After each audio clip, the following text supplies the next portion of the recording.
오차시에서는 한국 다문화 가족 정책이 어떻게 전개되었는지, 의의는 무엇이고 한계는 무엇인지를 다루고자 합니다.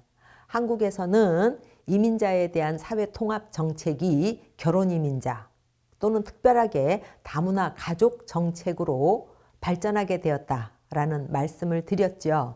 그러면 다문화 가족이라는 이 용어를 먼저 생각해 볼까요? 먼저 다문화를 생각해 보려고 하면 다문화는 사실 멀티컬처예요.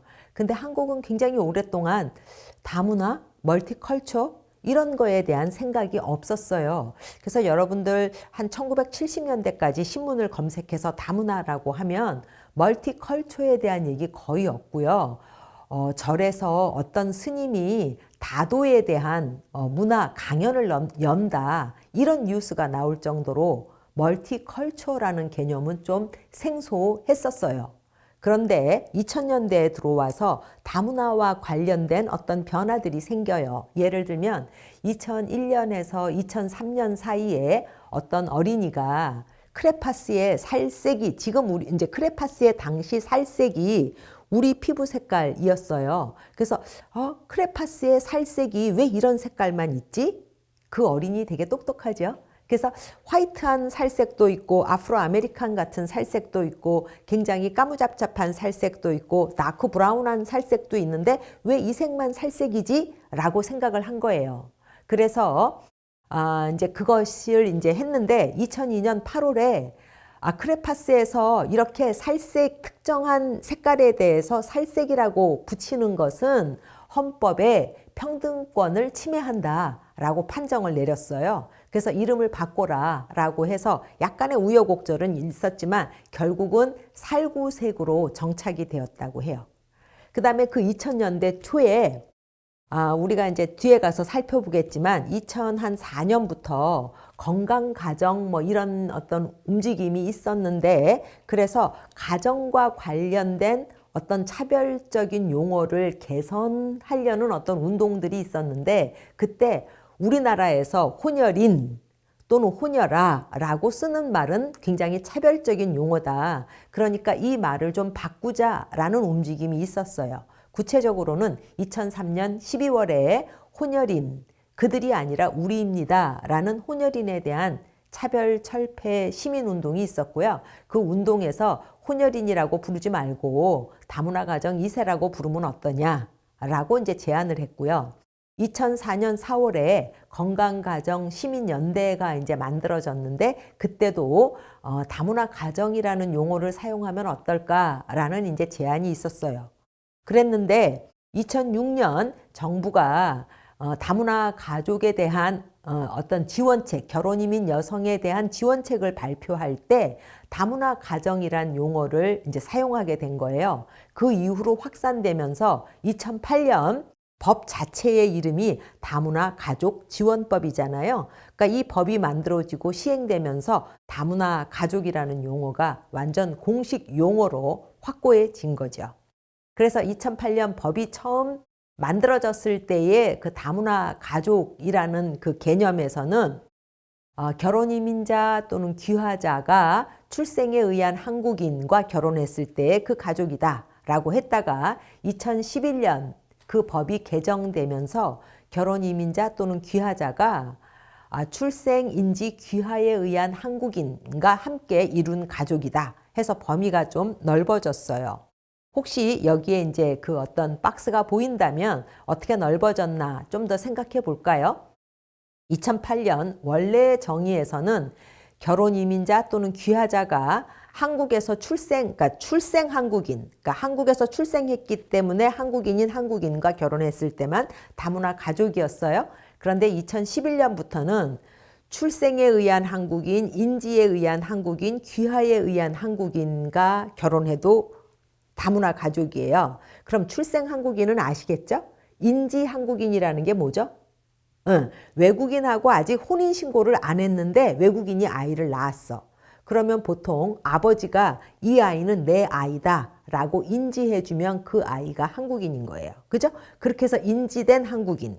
그 다음에 귀화한 한국인은 아시잖아요. 외국인이었다 하더라도 대한민국 국적을 받으면 귀화 한국인인 거죠. 그러므로 귀화 한국인, 귀화자와 결혼이민자가 결혼해도 또는 귀화자가 결혼해도 다문화 가족이 되는 거죠. 다문화 가족 정책 추진 체계는 한 2010년경이 되면 그 이전에는 이제 보건복지부가 관리했었는데 여성부에서 이제 이 국제결혼 여성들 또는 그 자녀에 대한 일을 가져가면서 여성가족부로 부처의 명칭 자체가 이제 바뀌죠. 그러면서 2010년쯤 되면 다문화 가족 정책위원회가 그때 이제 만들어져 있었는데 처음에는 실무위원장이 국무총리 실장이었었거든요. 그런데 여가부 장관으로 바뀌면서 여가부 중심으로 다문화 정책을 집행하게 돼요. 그래서 대상은 다문화 가족 지원법에서 정의한 다문화 가족 구성원이겠죠.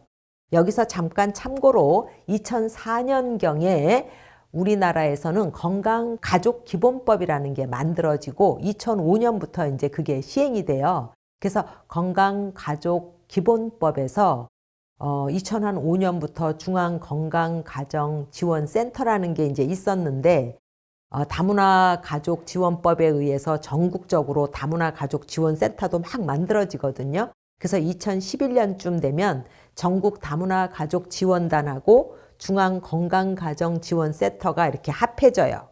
그래서 2011년에 재단 법인으로 한국건강가족진흥원이라는 게 만들어져요. 그래서 이거는 지금도 있는데 지금 현재는 위탁 집행형 준정부기관에 이제 속하지요. 그래서 여가부에서 이제 이런 이들에 대한 어떤 정책이 만들어지면 시도 또는 시군구에 다문화 가족 지원센터 또는 뭐 건강가족 지원센터가 이제 추진 체계가 돼서 일을 했던 거죠. 그런데 이제 최근으로 올수록 건강가족 지원센터나 다문화 가족 지원센터의 이름을 그냥 가족센터라고 하자라는 이제 움직임이 있어서 2022년에는 이제 가족센터라고 이름을 통일한 데가 훨씬 많아요. 그래서 2022년 기준으로 보면 전국적으로 이제 가족센터가 한 207개 정도 있고요. 아직도 다문화 가족센터라고 이름을 붙인 데는 한 23개가 있어서 총 합은 한 230개소가 되더라고요. 이런 230개의 이제 가족센터 또는 다문화 가족 지원센터가 이런 다문화 가족에 대한 지원을 하는 거죠. 이들 센터 말고도 이주 여성 긴급 지원센터도 있고요. 다누리 콜센터도 있고요. 여러 가지 이제 지원하는 기구들이 많아졌어요. 다문화 가족 지원 사업은 여러분들이 이제 다누리 뭐 이런 거를 인터넷에 검색해 들어가 보세요. 그럼 거기에 지원하는 사업에 대해서 굉장히 많은 게 떠 있어요. 그래서 국제 결혼한 그 여성분들이 한국에 들어와서 국내 정착과 관계된 굉장히 많은 어떤 그런 지원들이 있고요. 자녀 양육과 관계돼서도 뭐 많고요. 가족 간의 법률 문제가 발생했을 때 평등한 가족 관계라든지 특히 가정폭력 피해자를 어떻게 보호하고 지원하느냐에 대한 것도 많고요. 뭐 그 밖에도 뭐 농어촌에 있는 다문화 가족이라든지 뭐 이런 굉장히 하여간 제도가 잘 돼 있어요. 그래서 여러분이 인터넷으로 다누리라고 쳐보면 그 다누리라는 그 사이트에서 내가 어떤 지원을 받을 수 있는지 그런 거에 대한 정보를 많이 얻으실 수 있습니다. 지금 현재 우리나라에 있는 다문화 가족의 현황을 좀 살펴볼까요? 가장 최근 통계에 의하면 다문화 가구가 한 9만 가구다라고 얘기를 해요. 그 이유는 결혼 이민자이거나 귀화자이신 분들이 약 38만 6천 명 정도 되기 때문이에요. 그래서 38만 6천 명을 조금 더 살펴보면 중국 동포가 12만 4천 명으로 제일 많고요. 베트남이 9만 명 정도로 두 번째고요. 그 다음에 중국 국적의 한족이 한 7만 명 정도 돼요. 그래서 이 세 집단이 이제 가장 많고요. 그러니까 여성이 이렇게 한 39만이 되니까 다문화 가구원은 남편도 있겠죠. 그 다음에 다문화 자녀도 있고 하니까 다 합하면 한 112만 명 정도 돼요.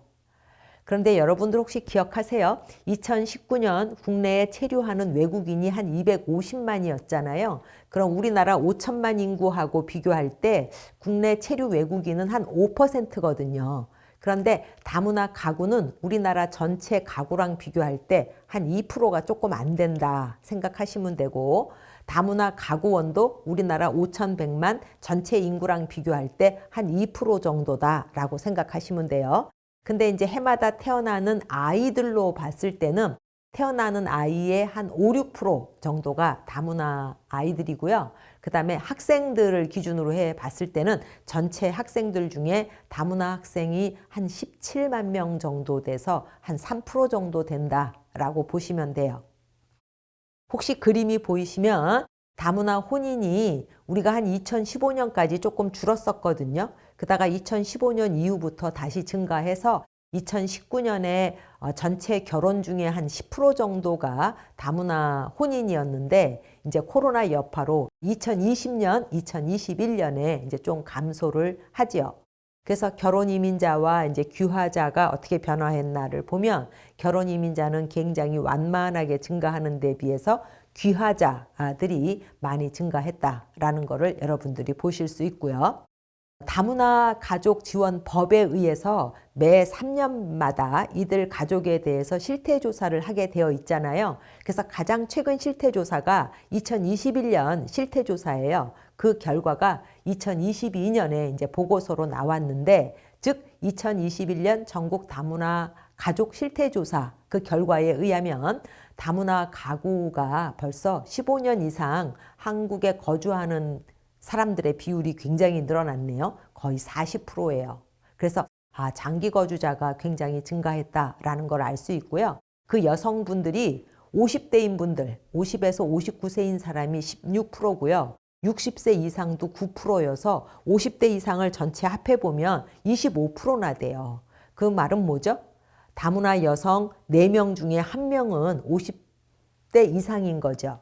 그래서 앞으로 한 10년 후면 이들이 60대 이상이 될 거 아니에요. 그러니까 다문화 가구에 대한 고령화 준비도 필요하다라는 걸 우리가 느낄 수 있고요. 전국 다문화 가족 실태조사에서 긍정적인 뉴스와 부정적인 뉴스를 이제 하나씩만 소개할까요? 긍정적인 뉴스는 결혼 이민자라든지 귀화 여성들이 느끼는 차별 경험이 많이 줄었다라는 거예요. 그래서 2015년에 한 41%가 차별을 경험했다라고 했던 것이 2018년이 되면 한 31%였는데 2021년에는 16%로 줄었으니까 굉장히 긍정적인 거죠. 다문화 자녀도 차별을 경험했다라는 응답이 18년에는 9%였는데 21년에는 2%로 감소했어요. 그러니까 이거는 굉장히 긍정적인 뉴스고요.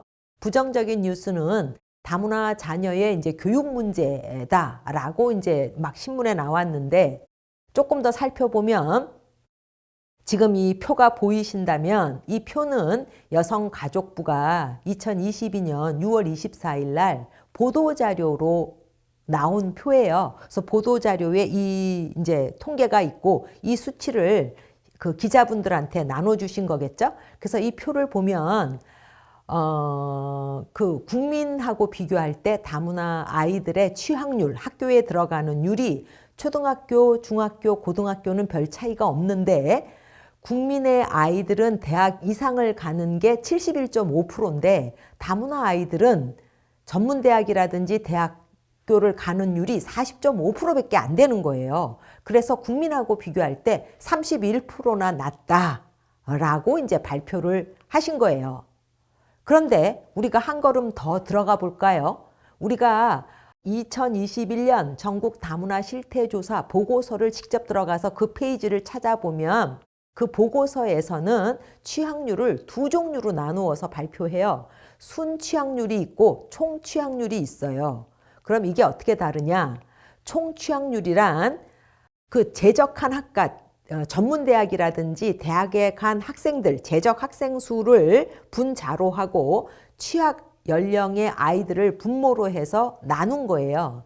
근데 순취학률은 취학 정령인 재적 학생 수를 취학 정령 인구로 나눈 거예요. 이 차이가 뭐냐면 예를 든다면 한국에서는 그 취학에 알맞는 적합한 연령이 있다라는 거죠. 예를 들면 우리나라에서는 초등학교를 7살부터 가요. 그래서 7, 8, 9, 10, 11, 12. 그러니까 7살부터 12살까지는 초등학교에 들어가기에 적당한 연령의 아이들이고 13, 14, 15는 중학교. 그러면 16, 17, 18은 고등학교에 적합한 연령의 아이들인 거죠. 그래서 그 제 나이에 학교에 갔느냐를 따지는 거는 순취학률이고 나이하고 상관없이 학교를 갔느냐를 따지는 건 총 취학률인 거죠. 그래서 고친, 제가 다시 만든 표예요. 이 고친 표를 보시면 맨 위에 검은색은 여가부가 발표한 순 취학률이고요. 빨간색으로 표시되는 부분은 총 취학률이에요. 순 취학률을 보면 전문대학 이상 대학을 간 다문화 아이들은 40.5%지만 총 취학률로 보면 72.5%예요. 국민하고 큰 차이가 없어요. 그렇죠? 그럼 이거는 해석을 어떻게 해야 되나요? 네, 그 다문화 보고서에서는 해석을 제대로 해놨어요. 다문화 학생들은 초등학교, 중학교, 고등학교까지는 해당 연령에 맞게 취학을 하지만 대학 이상부터는 그 연령대에 학교를 가지 않고 조금 더 나이가 들어서 학교를 가는 비율이 높다라는 거죠. 아마 중도 입국한 아이들이 있어서 그럴 것 같고 또는 취업을 먼저 했다가 전문대학이라든지 대학을 가는 율이 있어서 그런 것 같다라고 해석까지도 잘 해놨어요. 그런데 그 보도자료가 나온 이후로 굉장히 많은 신문들이 다문화 자녀 대학 진학률 41%에 그쳐 다문화 가족 절반 이상 아이 대학 못 보내요. 막 이런 신문 기사들이 막 나오는 거예요. 이거는 여성가족부가 보도자료를 잘못 만들었기 때문이에요. 그래서 팩트를 정확하게 전달하지 않아서 이러한 오보가 나올 수 있는 책임이 있다라는 거죠. 다문화 가족 정책의 쟁점은 2008년 다문화 가족 지원법 이후 다문화 열풍이라고 부를 정도로 모든 그런 사회 통합 정책이 국제결혼 가정한테로 이제 막 쏠린 거예요. 그런데 최근으로 보면 국제결혼이 감소했고 귀화자들이 많이 증가했고 영주한 사람들이 뭐 결혼한다든지 뭐 유학생이 결혼한다든지 다양한 경로의 다문화 가족이 이제 많아졌다라는 거죠. 여러분들 최근에 그 뉴스를 보면 연예인들도 국제 결혼을 많이 하셔서 다문화 가족이 되는 그런 현상도 많이 보실 수 있잖아요.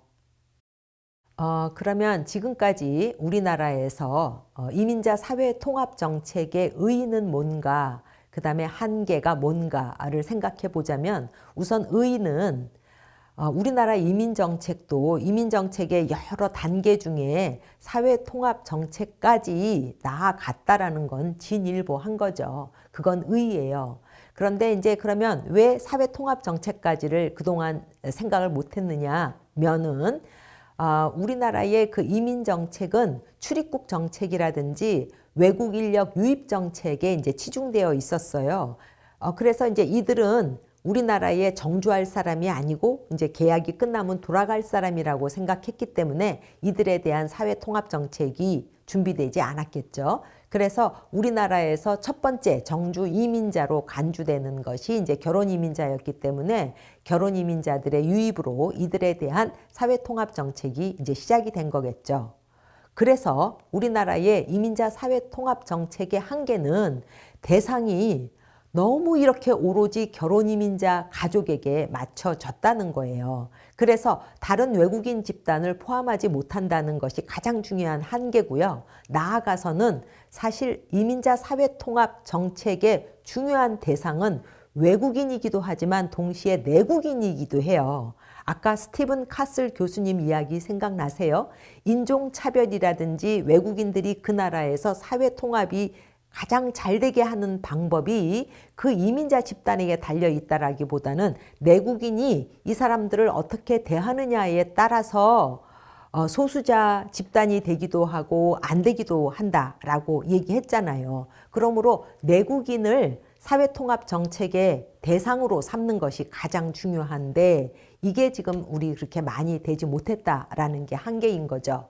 그 다음에 목표에도 우리는 동화 정책인지 다양성 존중인지가 늘 헷갈리고요. 그 다음에 이민자 통합 정책인지 가족주의 정책인지 너무 가부장제적인지 젠더 관점의 정책이 있는지 이런 거에 대한 내용이 많이 헷갈리고요. 내용에 있어서도 초기 적응이라든지 이들의 고용이라든지 교육, 복지, 사회 참여 많이 정책이 좋아졌어요. 그런데 이제 반차별이라든지 어떻게 하면 이민 친화적인 환경 조성까지 만들 수 있느냐라는 부분까지 더 나아가야 한다라는 거죠. 마지막으로는 방법에 있어서 아직까지 너무 일방향적이라는 거죠. 그래서 우리는 외국인한테 뭘 해야 된다라고 하지만 사실은 내국인과 외국인이 같이 해야 되는 거 있잖아요. 또 정부 차원에서도 중앙에서 너무 위주로 해서 지자체로 내려보는 식으로의 일방향이라는 거죠. 그래서 지방정부의 역할이 조금 더 증가돼야 된다라는 거죠.